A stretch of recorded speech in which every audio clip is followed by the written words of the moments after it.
Hello students, hope you all are doing well. हमारा चल रहा है चैप्टर मॉलिक्यूलर इनहेरिटेंस। एलिमेंट्री से हम कंप्लीट कर रहे हैं इसे, और ये है हमारा 11th लेक्चर। ठीक है, आज हम करेंगे रेप्लिकेशन।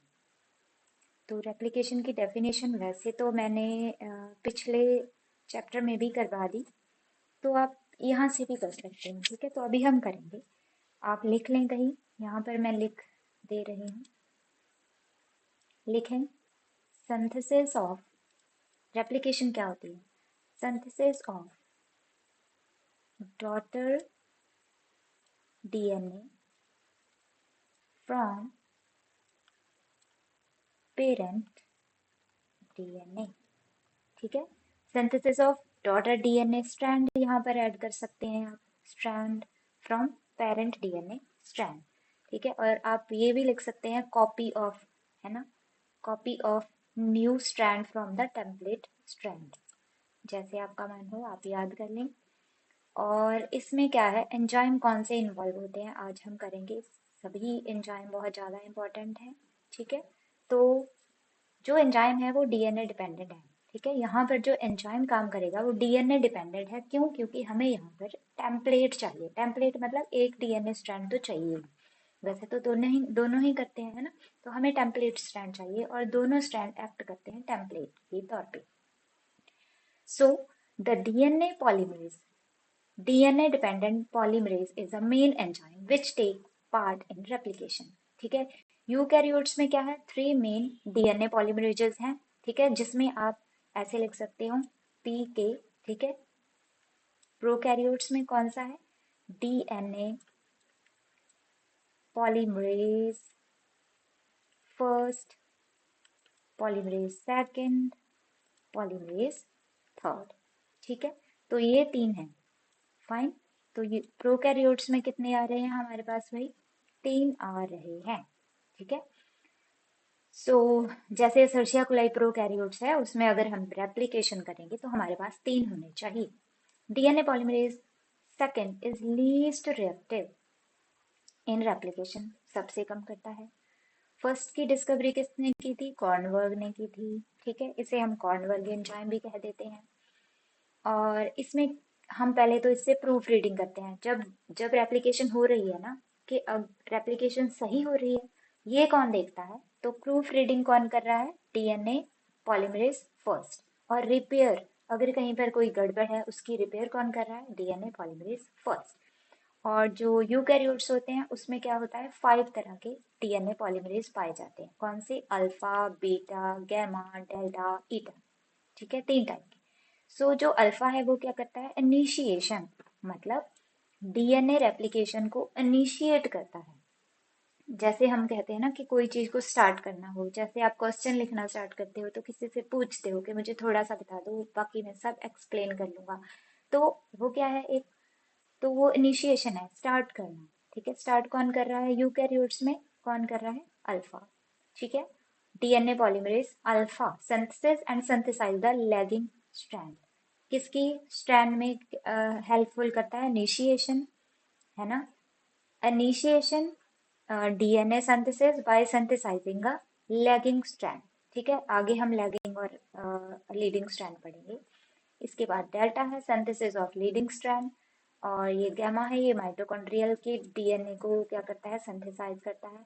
इसके बाद बीटा है, ये रिपेयर करता है, जैसे वहां पर पॉलीमरेज फर्स्ट था, यहाँ पर ईटा आ गया, इसमें क्या करना है, एप्सिलॉन है, सॉरी, ये इसका क्या फंक्शन है, इसका फंक्शन है पॉलीमरेज एक्टिविटी, है ना, पॉलीमरेज एक्टिविटी कैंसर सेल की। ठीक है, हेला सेल। और इसके बाद आ गया लाइगेस। लाइगेस क्या करता है, जब 2 डीएनए फ्रेगमेंट्स को हमने जोड़ना होता है। ठीक है, जैसे 2 डीएनए फ्रेगमेंट्स हैं, इसे मैंने जोड़ना है, यहाँ पर लाइगेस करना है, तो इसे कौन सा एंजाइम रेस्पॉन्सिबल है इसके लिए, ये है डीएनए लाइगेस।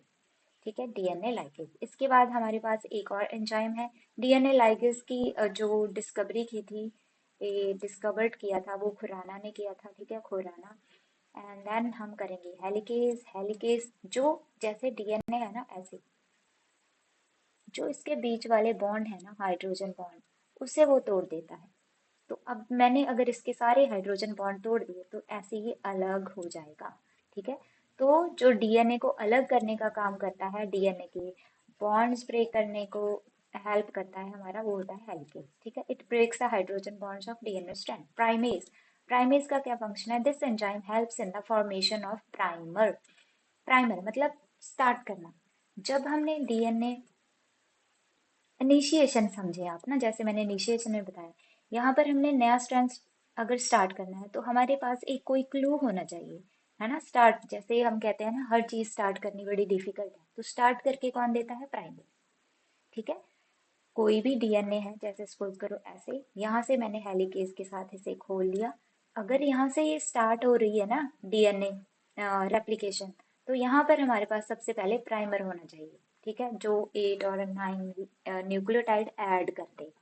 तो प्राइमर मतलब प्राइमरी फंक्शन, जो प्राइमरी छोटा सा एक जैसे देखो, primer is a short DNA fragment formed on, एक प्राइमर बना देता है। ये आरएनए का क्या है? एक सेगमेंट है। किसके ऊपर बनता है? डीएनए के ऊपर। बाद में हम इसे रिमूव कर देते हैं, ठीक है, ये नहीं रहता एंड में, बट पहले हम बनाते हैं। तो प्राइमरी दोबारा देखो, एक एंजाइम है जो प्राइमर को बनाता है। प्राइमर क्या है? एक आरएनए का सेगमेंट है जो डीएनए टेम्पलेट के ऊपर बनता है। इसके बाद आ गया टोपोआइसोमरेज। टोपोआइसोमरेज का मतलब क्या है बच्चा? जैसे हम किसी रोप को ना खोलते हैं, जैसे कोई रोप हो वेट, यहाँ पर एक रोप है ऐसे, है ना, जुड़ी हुई है ऐसे। मैंने इसका एक ये वाला सिरा निकाल लिया और ये से, और इसको खींच दिया, तो क्या होगा? इसके ऊपर ना ऐसे सुपर कॉइलिंग सी हो जाएगी, ऐसे बड़ा अजीब सा स्ट्रक्चर प्रोड्यूस हो जाएगा। तो हेलिकेज जब ना दो स्ट्रैंड को अलग करता है तो ऊपर ना सुपर कॉइलिंग हो जाती है, जैसे रस्सी में होती है। रस्सी को कभी खोल कर देखना, समझ आ जाएगा आपको कि ऊपर से कुछ वो क्या हो जाएगी? कॉइल्ड सी हो जाएगी। तो उस सुपर कॉइलिंग को रोकने के लिए हमारे पास होते हैं topoisomerase. Toppo, the coiling tension, मतलब जो सुपर कॉइलिंग और कॉइलिंग टेंशन हुई है किसके साथ, किसके कारण हुई है? हेलिकेज के साथ। किसमें? डबल हेलिक्स में, डीएनए के। उसे हमने खत्म करना है तो हम यूज करेंगे टोपोआइसोमरेज। टोपोआइसोमरेज में हमारे पास ये दो टाइप का होता है, topoisomerase first and second. Second को हम गायरेज भी बोलते हैं। ठीक है, तो क्या कहते हैं हम? DNA gyrase. यहाँ तक आपको समझ आ गया? मैकेनिज्म करते हैं हम, देखिए। The main enzyme involve in the replication क्या होता है? DNA dependent polymerase. It is named cause, कैसे? क्योंकि ये किसके ऊपर वर्क करता है? डीएनए टेम्पलेट के ऊपर। दोनों डीएनए है जो वो टेम्पलेट के तौर पे काम करते हैं, और फिर हम पॉलीमराइजेशन करवा देते हैं। पॉलीमराइजेशन मतलब ऐड करवा देते हैं। किसे करवाते हैं? Deoxy ribo deoxy nucleotide.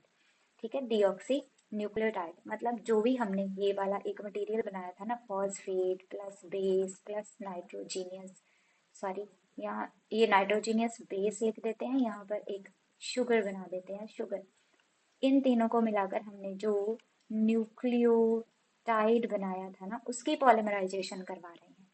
तो इसकी पॉलीमराइजेशन के लिए कौन हेल्पफुल है हमारे पास? DNA polymerase. ठीक है, डीएनए पॉलीमरेज ये इसकी पॉलीमराइजेशन करता है, बहुत हाई स्पीड से करता है। और ठीक है, तो ये हमने ऑलरेडी पढ़ा हुआ है कि 4.6 बेस पेयर होते हैं सर्शिया कोलाई में, 6.6 ह्यूमन में होते हैं। ये सारी प्रोसेस देखें आप, 18 मिनट में ये कंप्लीट कर देता है। कौन? DNA polymerase. कैसे?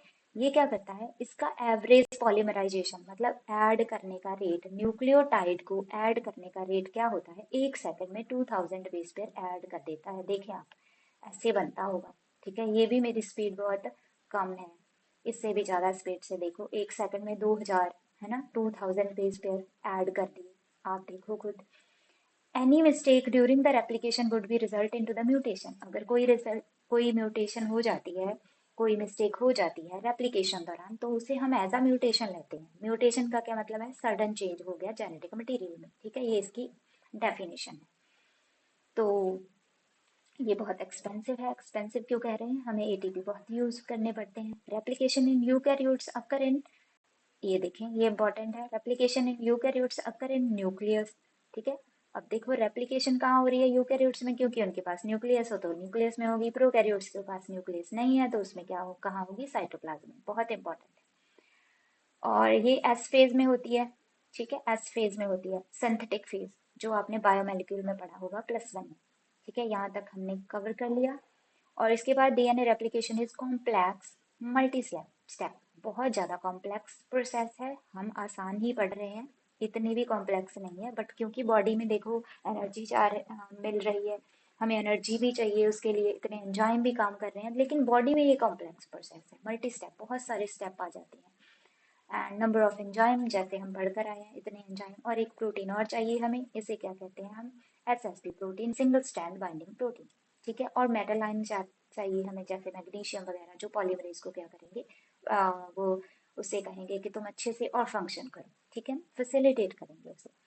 सबसे सबसे पहले आ जाएगा origin of replication. Origin of replication का क्या मतलब है बच्चा, जैसे यहाँ से ये वो पॉइंट है, यहाँ से प्रोसेस स्टार्ट होगी, ठीक है। जैसे ये डीएनए है, अब वैसे तो नहीं है, कहीं से भी रेप्लिकेशन स्टार्ट हो जाएगी, कोई तो पॉइंट ऐसा होगा ना जहाँ से रेप्लिकेशन स्टार्ट होगी, हाँ, वहां पर हेलिकेज आके वर्क करेगा, ठीक है।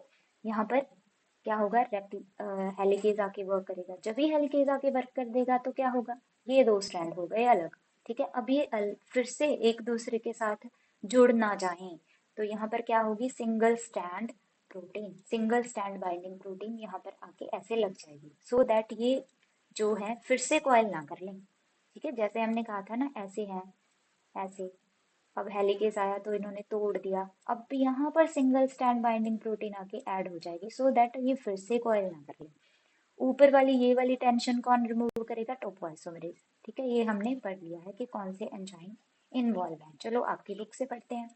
तो हम रीजन ऑफ रेप्लिकेशन पढ़ रहे थे, है ना। Replication begins at the particular spot, एक जगह होगी जहां से ये स्टार्ट होगी, तो उसे हम क्या कहते हैं, ओरिजिन ऑफ रेप्लिकेशन, ORI, ठीक है।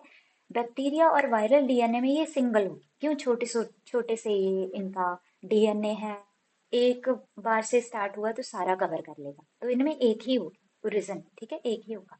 It functions as the single replication unit, तो हम रेप्लिकोन कहेंगे। और इन यूकैरियोट्स ये बहुत ज्यादा नंबर में होगी, देखें अब हमारा कितना बड़ा, 2 मीटर तक, इतना बड़ा डीएनए, अब एक बार स्टार्ट हुआ यहाँ से, कब तक ये रेप्लिकेट होगा, है ना। तो हमें क्या चाहिए, यहाँ पर बहुत सारी रेप्लिकॉन चाहिए, बहुत सारे ORI चाहिए, तो यूकैरियोट्स में मल्टी, ठीक है, मल्टी रेप्लिकॉन्स होंगे, मल्टी, मैनी, ठीक है, बहुत सारे नंबर में क्या हो जाएंगी इनके पास, ये ORI प्रेजेंट होगी, ठीक है। In eukaryotes DNA there is a number of origin, कितने होंगे, बहुत सारे होंगे, सेवरल सेगमेंट्स होंगे, मल्टी रेप्लिकॉन होगा, क्यों, क्योंकि बहुत कम समय में हमने इतना बड़ा डीएनए रेप्लिकेट करना है, उनकी डॉटर कॉपीज बनानी है, तो हमें इसमें ज्यादा चाहिए। तो इस पॉइंट से हमने क्या समझा कि ORI मतलब एक पॉइंट है जहां से रेप्लिकेशन स्टार्ट होती है, ठीक है, उसे हम क्या कहते हैं, ORI, और ओरिजिन ऑफ रेप्लिकेशन जो कि बैक्टीरिया और डीएनए में एक ही होती है, क्योंकि उनका डीएनए, सॉरी, बैक्टीरिया और वायरल डीएनए में एक ही होती है, क्योंकि उनका जो जेनेटिक मटेरियल है बहुत छोटा है, लेकिन यूकैरियोट्स में बहुत सारी ORI होती हैं, क्यों, क्योंकि वो जो जेनेटिक मटेरियल है उसका बहुत ज़्यादा बड़ा है, ठीक है ना। जेनेटिक मटेरियल क्या है बच्चा, बहुत ज़्यादा बड़ा है, इसीलिए हमें वहाँ पर बहुत सारी रेप्लिकॉन चाहिए, ठीक है। इसके बाद हमने कहा, ये पॉइंट है, the requirement of vector of the recombinant DNA technology में भी, देखें आगे पढ़ेंगे हम, ये वाला चैप्टर है बायोटेक्नोलॉजी आपके सिलेबस में, वहां पर भी हमें ORI का फंक्शन पता चलेगा, ठीक है। इसके बाद ये देखो प्रोसेस, इसमें क्या किया इन्होंने बच्चा, देखें, पेरेंट स्ट्रैंड ले लिया, इसके बाद हेलिकेज ने आके वर्क कर दिया, यहाँ पर हेलिकेज ने इसे दो पार्ट्स में डिवाइड कर दिया, अब ये फिर से ना जुड़े, तो यहाँ पर हमने दोनों साइड क्या लगा दी, सिंगल स्टैंडर्ड बाइंडिंग प्रोटीन लगा दी, यहाँ पर टेंशन क्रिएट हो गई, उसे हमने किससे रिमूव कर दिया, टोपोइसोमरेज से।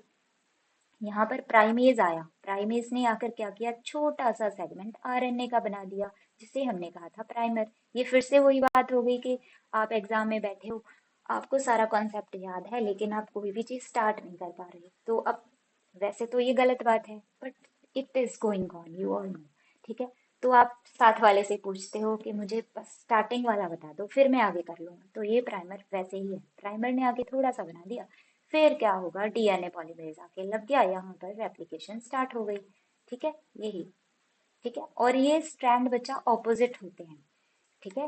ये जो स्ट्रैंड है ना, मैं अगर किसी ने मेरे पहले चैप्टर पढ़े होंगे तो हमने आई थिंक सेकंड और थर्ड लेक्चर में कर लिया था कि जो डीएनए स्ट्रैंड होते हैं ना, ये वाले, ये देखें, ये क्या होंगे, एक दूसरे से ऑपोजिट होंगे, एंटी पैरेलल। अगर इसकी डायरेक्शन ये वाली है तो दूसरे वाले की डायरेक्शन क्या होगी, ऑपोजिट होगी। ठीक है, ऑपोजिट होगी। और एक बार और बात, जो भी चीज हमारी बॉडी में सिंथेसिस हो रही है वो 5-3 मैनर में ही होगी। ठीक है, उसकी डायरेक्शन क्या होगी, बहुत ज्यादा इंपॉर्टेंट है पॉइंट, आप कहीं पर लिख लें। Anything synthesis in our body, the direction of that polypeptide, that RNA, that DNA, उसकी डायरेक्शन क्या होगी, उसकी डायरेक्शन होगी ये वाली। जो भी नया बनेगा इसी डायरेक्शन में बनेगा, जो भी नया बनेगा, याद रखें आप। ठीक है, तो ये एंटी पैरेलल है और हमने कहा कि नई चीज की डायरेक्शन 5-3 होगी। तो ये देखें, ये वाला जो टेम्पलेट है, यहाँ पर कौन सा एंड आके लगेगा, यहाँ पर 5 वाला। ठीक है, इस साइड क्या हो जाएगा 3, तो इस साइड बन रही है, तो डायरेक्शन क्या होगी 5-3। यहाँ पर इसकी डायरेक्शन क्या है, ये देखो यहाँ पर है 3 एंड, तो दैट मीन्स जो नया बन रहा है ये 3 इसका है, जो नया बन रहा है उसका यहाँ पर कौन सा होगा 5, और जो ये होगा इसका 3। ठीक है, इनकी डायरेक्शन ऑपोजिट होगी। जो पेरेंट डीएनए है वो तो हो गया टेम्पलेट स्ट्रैंड, जो नया डीएनए है वो टेम्पलेट, जो नया स्ट्रैंड बना है डॉटर स्ट्रैंड, उसकी पोलैरिटी जो पेरेंट स्ट्रैंड है उससे ऑपोजिट होगी। ठीक है, ऑपोजिट होगी, ये तो हो गया। और इसके बाद हम करेंगे बच्चा ये वाली डायग्राम। इसमें क्या हो रहा है देखें, एक साइड तो जहां पर देखो हमें अच्छा वाला मिल रहा है, जैसे 3-5 है इसकी डायरेक्शन टेम्पलेट स्ट्रैंड की जहां पर बन रहा है, तो हमने यहाँ पर सीधी 5-3 से नया डीएनए बनाना स्टार्ट कर दिया। ऐसे चल रहा है, कंटिन्यूज सिंथेसिस हो रही है, डॉटर स्ट्रैंड की कंटिन्यूज सिंथेसिस हो रही है, तो उसे हम क्या कहेंगे, लीडिंग स्ट्रैंड, जिसमें कंटिन्यूस डॉटर स्ट्रैंड बन रहा है। लेकिन दूसरे स्ट्रैंड की देखें आप, इस साइड 5 है, ठीक है, और इस साइड 3 है। और अभी मैंने क्या बताया कि नई चीज बनेगी, किस डायरेक्शन में बनेगी भाई, ठीक है, किस डायरेक्शन में, 5-3 डायरेक्शन में। तो इसकी डायरेक्शन क्या हो जाएगी, ऐसी। ठीक है, तो यहाँ पर हमें बार बार प्राइमर की लोड पर जरूरत होगी। ठीक है, नीड होगी। ठीक है, तो मेरी पंजाबी आ जाती है बार बार। तो यहाँ पर हमारे बार बार हमें क्या होगा, प्राइमर नीड होगी, प्राइमर की। ठीक है, तो ये फ्रेगमेंट्स में बनेगा, जिसकी पोलैरिटी तो हमारे पास 3-5 है, 3-5। ठीक है, तो वहां पर तो जो 5-3 डायरेक्शन में बन रहा है, हमने कहा ये तो नॉर्मल है, इसे हम लीडिंग स्ट्रैंड कहेंगे, कंटिन्यूस स्ट्रैंड कहेंगे। लेकिन जिस स्ट्रैंड की पोलैरिटी 5-3 है वहां पर स्ट्रैंड ऑपोजिट डायरेक्शन में बनेगा ऐसे, और फ्रेगमेंट्स में बनेगा। यहाँ पर हमें बहुत ज्यादा प्राइमर चाहिए, बस आप मुझे सुने और याद रखें। ठीक है, यहाँ पर प्राइमर बहुत ज्यादा चाहिए होंगे, और इसकी डायरेक्शन तो 5-3 ही रहेगी। ठीक है, बट टेम्पलेट कौन सा रहेगा बच्चा, 5-3 के ऊपर, इसीलिए हमें इसे ऑपोजिट बनाना पड़ रहा है। ठीक है, इसे हम कहेंगे लैगिंग, लैग, बार बार रुक रुक के बन रहा है, तो इसे हम डिसकंटिन्यूस स्ट्रैंड भी कहेंगे। और जो ये फ्रेगमेंट बने हैं ना, ये वाले जो स्ट्रैंड में जो ये फ्रेगमेंट बन रहे हैं, उस उन फ्रेगमेंट्स को हम कहेंगे ओकाजाकी फ्रेगमेंट्स। उन स्ट्रैंड को हम क्या कहेंगे, ओकाजाकी फ्रेगमेंट। ध्यान से सुने, हमारे पास है एक स्ट्रैंड, ये देखें, एक की तो पोलैरिटी 3-5 है, ऑपोजिट उसकी ये वाली है। ये वाला स्ट्रैंड जब ऐसे बनाएगा ना, ये तो सीधा बनाएगा क्योंकि इसकी डायरेक्शन बहुत अच्छी चल रही है। लेकिन ये क्या है, अभी हमारे पास थोड़ा उल्टा सा आ गया, 5-3 होगी पोलैरिटी, तो हमें यहाँ से स्टार्ट करना होगा इसके, इसे बनाना। ठीक है, जब हम बनाएंगे तो जो डीएनए है वो फ्रेगमेंट्स में बनेगा। ठीक है, बहुत लंबी प्रोसेस है, अगर आप बड़ी क्लासेस में पढ़ोगे तो इसके ऊपर भी एक्सप्लेनेशन हो सकती है, लेकिन आपके सिलेबस में इतना कुछ नहीं है, तो इसीलिए हम ऐसे पढ़ रहे हैं। तो ये वाला लीडिंग स्टैंड हो गया, ये लैगिंग स्टैंड हो गया, और ये फ्रेगमेंट्स को हमने क्या कहा, ओकाजाकी फ्रेगमेंट्स। ठीक है, ओकाजाकी फ्रेगमेंट्स। इसके बाद क्या हुआ बच्चा, ये देखो ये फ्रेगमेंट्स हमारे पास आ गया। ठीक है, अब इसे जोड़ेंगे किसके साथ, हम किसके साथ जोड़ेंगे, लाइगेज के साथ जोड़ेंगे। ठीक है, ठीक है भाई। तो these diagrams are important. Activation of deoxyribonucleotides. Activation क्या क्या मतलब हुआ कि जैसे हमारे पास एडिनोसिन मोनोफॉस्फेट है, ये वाला देखो, एडिनोसिन मोनोफॉस्फेट, इसे हम एटीपी में कन्वर्ट कर देंगे, ठीक है। और ये साइटोडिन मोनोफॉस्फेट है, इसे हम सीटी में कन्वर्ट कर देंगे। मीन्स यहाँ पर हमें बहुत सारी एनर्जी देनी पड़ेगी इसे, ये वाला बस आप ये याद रखो। एक्टिवेशन का मतलब क्या हुआ जी, इसके पास एक ही फॉस्फेट है मोनोफॉस्फेट, इसे हमने दो दे दी तो ये एटीपी बन गया, ट्राई फॉस्फेट बन गया। यहाँ पर क्या है, मोनोफॉस्फेट, फॉस्फेट है ना, यहाँ पर है एडिनोसिन मोनोफॉस्फेट, किसमें कन्वर्ट हो गया भाई, ट्राई फॉस्फेट में। ग्वानोसिन मोनोफॉस्फेट, ट्राईफॉस्फेट, यहाँ पर हम दो दो फॉस्फेट हर एक को दे रहे हैं और ये बहुत ही एनर्जी कंज्यूमिंग स्टेप है। इसके बाद हमारे पास आ गया exposure of parental DNA, exposure of parental DNA with helicase. यहाँ पर हम हेलिकेज लेंगे, हेलिकेज क्या है, अनवाइंडेज, अनवाइंडेज मतलब यहाँ पर जो डीएनए है ऐसे बाइंड किया हुआ, इसे हम खोल देंगे, कैसे, ऐसे अनवाइंड कर दिया। Act over the ORI, ORI के ऊपर एक्ट करेगा, दो स्ट्रैंड डीएनए के, डिस्ट्रॉइंग द हाइड्रोजन बॉन्ड। और जब ये इसे खोल देगा तो इसकी स्ट्रक्चर ऐसी हो जाएगी, ऐसे, ठीक है, वाई शेप्ड स्ट्रक्चर। तो इसे हम क्या कहते हैं, वाई फॉक और रेप्लिकेशन फॉक, ठीक है। These exposed single strands are stabilized। अब ये stabilized कौन करता है भाई, एक प्रोटीन यहाँ पर लगा देंगे जो इन स्ट्रैंड को आपस में फिर से जोड़ने से, ठीक है, रोकेगी, तो उसे हम क्या कहेंगे, सिंगल स्ट्रैंड बाइंडिंग प्रोटीन, ठीक है। सुपर कॉइलिंग को कौन रोकेगा, पहले हमने पढ़ लिया है, टोपोआइसोमरेज रोकेगा, जिसे हमने डीएनए गायरेज भी कहा। फिर इसके बाद आ गया प्राइमर, प्राइमर वैसे हमने पढ़ लिया, formation of RNA primer by priming, three end के ऊपर, क्योंकि हमने 5-3 डायरेक्शन दिखानी है, तो जो टेम्पलेट होगा थ्री एंड के ऊपर क्या होगा, एक प्राइमर बनेगा, ठीक है, प्राइमेज आएगा, वहां पर छोटा सा एक स्ट्रैंड बना देगा, किसका, synthesis of small strand of RNA, जो कि डीएनए पॉलीमरेज को अटैचमेंट में हेल्प करेगा। फिर डीएनए पॉलीमरेज कहेगा कि अब मैं सारा कुछ कर सकता हूँ, लेकिन स्टार्ट करके किसने दिया, प्राइमेज ने दिया। The synthesized RNA is called RNA primer। कितने न्यूक्लियोटाइड का होता है, 4 to 12। RNA primer functions as 5 end। किस एंड के ऊपर आके लगता है, 3 एंड। देखें, 3 के ऊपर जो स्टैंड था हमारा ये डायरेक्शन में था, और यहाँ पर ये किसके ऊपर लग गया प्राइमर, 5 एंड के ऊपर, वो बताया है इन्होंने। RNA primer function as a 5 end, किसके स्टैंड का, न्यू स्टैंड के 5th एंड के ऊपर होगा, ठीक है। इट प्रोवाइड 3 OH ग्रुप, ये क्या करता है, क्यों चाहिए हमें प्राइमर, ये 3 OH ग्रुप प्रोवाइड करता है, ठीक है, न्यूक्लियोटाइड के ज्वाइन करने के लिए। अब आ गया बेस पेयरिंग, ये भी हमने बहुत बार की हुई है, ठीक है, जब टू स्ट्रैंड सेपरेट हो गए रेप्लिकेशन फॉर्क में, ठीक है। अब नए जो बनेंगे, ठीक है, जब देखें the nitrogen base attract complementary phosphorylated nucleotide, जैसे ए किसके साथ पेयर करेगा, टी के साथ, जी किसके साथ पेयर करेगा, सी के साथ, बस। The enzyme phosphatase remove phosphate from the phosphorylated nucleotide and change into monophosphate. जैसे पहले हमने फॉस्फेट दी थी, यहाँ पर एक फॉस्फेटेज एंजाइम आएगा जो फॉस्फेट रिमूव कर देगा, ठीक है, यहाँ से एनर्जी क्या हो जाएगी, फिर से रिलीज हो जाएगी, और हाइड्रोजन बॉन्ड फिर से क्या हो जाएंगे, मिलने लग जाएंगे, ठीक है, फिर से बनने लग जाएंगे। बेस पेयरिंग में आप बस इतना याद रखो कि डीएनए स्ट्रैंड बनने के लिए हमारे पास फॉस्फेटेज है जो फॉस्फेट को रिमूव कर देता है, और फिर एटीपी किसके साथ, सॉरी एएमपी, फॉस्फेटेज से हमने एनर्जी रिलीज कर दी। अब यही एनर्जी जो हेल्पफुल होगी किसमें, बॉन्ड फॉर्मेशन में, ए का बॉन्ड किससे बन जाएगा, थायमिन के साथ, जी का किससे, सी के साथ, ठीक है, वो हमने कर लिया है। न्यू स्ट्रैंड फॉर्मेशन, ये पॉइंट बहुत इंपॉर्टेंट है, new strand formation. It required DNA polymerase third, सबसे पहले हमें सबसे ज्यादा डीएनए पॉलीमरेज थर्ड चाहिए, जिसे हमने कॉर्नवर्क कहा, ठीक है। प्रोकैरियोट्स में बात हो रही है, यूकैरियोट्स में हमें क्या चाहिए, डेल्टा, ठीक है। As replication proceeds, new area of parent DNA duplex क्या होगा, अनवाइंड हो जाएगा, एक एरिया होगा वो क्या हो जाएगा, अनवाइंड। अनवाइंड कौन कर रहा है, हेलिकेज, ठीक है।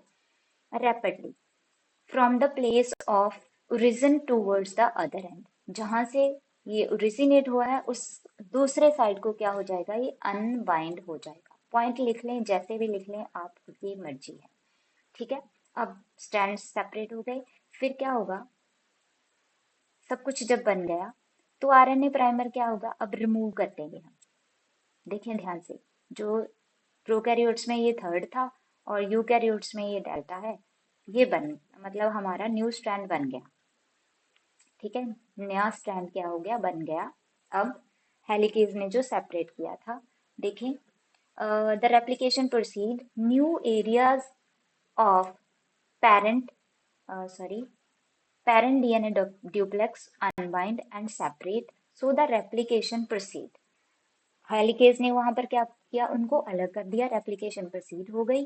जब रेप्लिकेशन खत्म हो गई तो क्या होगा, आरएनए प्राइमर क्या हो जाएगा, आरएनए प्राइमर हम रिमूव कर देंगे। ठीक है, गैप हो जाएंगे वहां पर, गैप को कौन फिल करेगा, अब आरएनए पॉलीमरेज। जैसे फिर से आप देखेंगे डायग्राम, इसका 3 5 था टेम्पलेट, यहाँ पर कंटिन्यूस बन गया।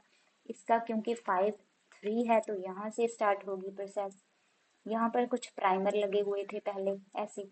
ठीक है, अब मैंने प्राइमर्स को क्या कर दिया, रिमूव कर दिया। देखें, रिमूव किया तो यहाँ पर ये गैप जो होगा, इन गैप्स को कौन फिल करेगा, इन गैप्स को, यहाँ पर जो गैप बन गए इनको फिल कर दिया किसने, किसने किया, डीएनए पॉलीमरेज फर्स्ट ने।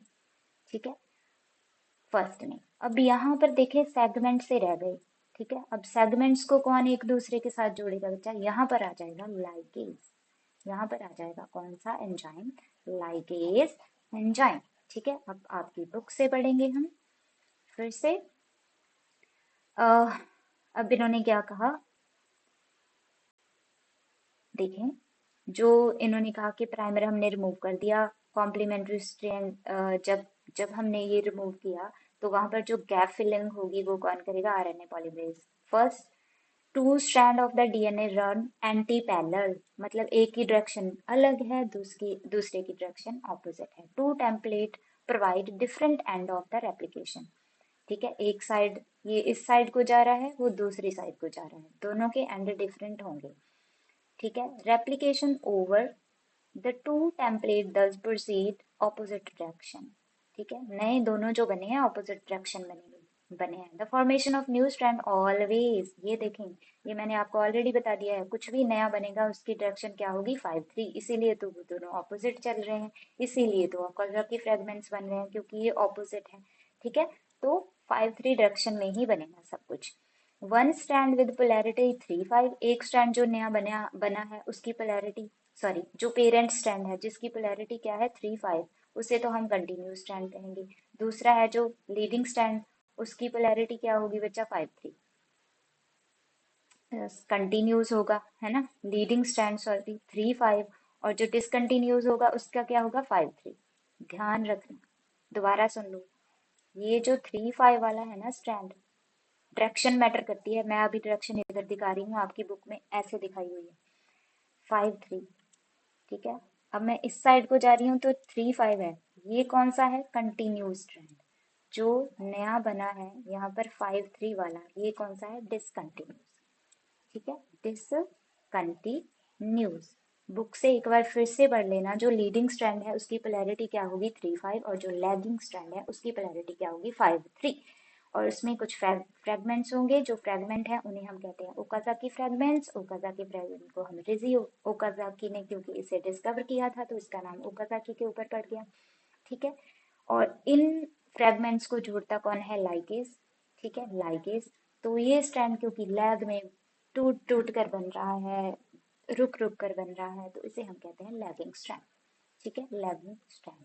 तो इसे हम सेमी डिसकंटिन्यूस भी कह सकते हैं, आधा स्ट्रैंड कंटिन्यूस बन रहा है, दूसरा स्ट्रैंड डिसकंटिन्यूस बन रहा है, ये पेपर में आया हुआ है कि हम डीएनए की रेप्लिकेशन को सेमी डिसकंटिन्यूस के हम कहते हैं। क्यों कहते हैं, क्योंकि एक स्ट्रैंड क्या बन रहा है, कंटिन्यूस सिंथेसिस हो रहा है, दूसरा क्या हो रहा है, टुकड़ों में बन रहा है। ठीक है, तो इसे हम कहते हैं सेमी, आधा डिसकंटिन्यूस है। तो लीडिंग स्ट्रैंड क्या है, replicate strand grows continuously. Lagging क्या है, किसमें, फ्रेगमेंट्स में बनता है। It does not require ligase. देखें, इसमें तो सब कुछ जुड़ा ही है, यहाँ पर फ्रेगमेंट्स क्या होता है, आपस में जोड़ने पड़ते हैं, तो लाइगेज की जरूरत है। इसकी डायरेक्शन 5 3 है, इसकी डायरेक्शन क्या है 3 5, सॉरी इसकी डायरेक्शन क्या है 5 3, जो नया बन रहा है। ठीक है, नया बन रहा है, ग्रोथ ऑफ लीडिंग स्ट्रैंड की। तो इसकी क्या है, 3 5। ठीक है, ओकाजाकी फ्रेगमेंट की क्या है, ये है, क्योंकि नई चीज हमेशा ये बनेगी। ठीक है, प्राइमर एक बार जरूरत है, इसमें बार बार जरूरत है, पढ़ लेना आप इसे। ना पता चले तो कमेंट्स में बताना, मैं दोबारा करवा दूंगी। फिर इसमें आ जाएगा प्रूफ रीडिंग। प्रूफ रीडिंग में क्या है कि अब हमारा डीएनए जब रेप्लिकेट कर रहा था कि कोई गलती तो नहीं हो रही।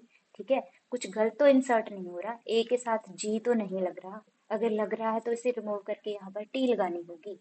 ठीक है, DNA polymerase is very accurate. यहाँ पर बहुत कम चांसेस हैं कि वो गलती करे, लेकिन मशीनरी है, कभी भी गलत हो सकता है। तो मिसमैच न्यूक्लियोटाइड रिमूव कौन करता है यहाँ पर, डीएनए पॉलीमरेज फर्स्ट। उसे रिमूव करके असली वाला लगा देता है, फिर से वो जोड़ता है दो सेगमेंट्स को, कैसे, लाइकेज के साथ। फॉर्मेशन ऑफ हेलिकेज, जब सब कुछ बन गया फिर वो दोनों स्पाइरली क्या हो जाएंगे, कॉइल्ड हो जाएंगे, कैसे, राइट हैंडेड मैनर में। ये हमने बच्चा कंप्लीट कर ली रेप्लिकेशन। और इसमें प्रोकैरियोट्स हैं और यूकैरियोट्स की रेप्लिकेशन का डिफरेंस है, आप पढ़ लेना, है ना। एक तो यही है कि प्रोकैरियोट्स में ये साइटोप्लाज्म में होती है, यूकैरियोट्स में न्यूक्लियस में होती है। और भी बहुत है, जैसे यहाँ पर पॉलीमरेज थर्ड काम करता है, इसमें तो बहुत सारी पॉलीमरेजेस हैं। तो रिपेयर में यह पॉलीमरेज फर्स्ट है, यहाँ पर बीटा काम आता है। तो बहुत सारे डिफरेंसेस हैं। ठीक है, गायरेज यहाँ पर काम करेगा प्रोकैरियोट्स में, यूकैरियोट्स में गायरेज नहीं काम करता। तो आप ये कर लेना। और अगर किसी को कोई भी प्रॉब्लम है और समझ नहीं आ रहा, तो आप प्लीज़ कमेंट्स में बताएं, सो दैट आई इम्प्रूव। ठीक है, सो आई विल इम्प्रूव अकॉर्डिंगली। ठीक है, तो आप ज़रूर बताएं, रिवाइज करें और पढ़ते रहें। Thank you.